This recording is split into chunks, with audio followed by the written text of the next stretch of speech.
नमस्कार, स्वागत है आपका वी टाइम न्यूज पर और आपके साथ मैं हूं पहली चौहान। बढ़ते हैं खबरों की ओर। सरेआम एक युवक की हत्या कर दी गई। सूरत शहर के गोडादरा इलाके की घटना।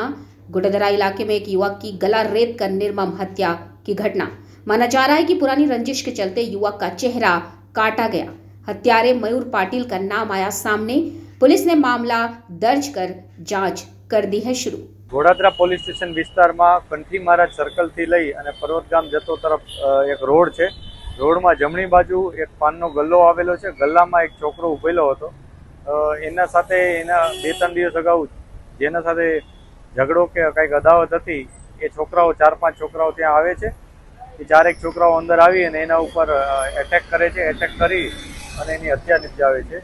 એ ઘાયલ છોકરાને જ્યારે હોસ્પિટલ લઈ જવામાં આવે છે ત્યારે ડૉક્ટર મૃત જાહેર કરે છે. આ બાબતને લઈ પોલીસે તરત એક્શનમાં આવી અને જે આરોપીઓ છે એમને આઈડેન્ટિફાઈ કરવાની શરૂઆત કરી દીધી છે. આ ઉપરાંત જે વેપન વપરાયું છે એની પણ અત્યારે તપાસ ચાલુ છે. આઈડેન્ટિફાઈ થયેલા છોકરાઓની પૂછપરછ ચાલુ છે. આ ઉપરાંત ભોગ બનનારની પણ સંપૂર્ણ વિગત મેળવી આગળની તપાસ ચાલુ કરવામાં આવી છે. वी टाइम न्यूज के लिए सूरत से अंकित दुबे की रिपोर्ट।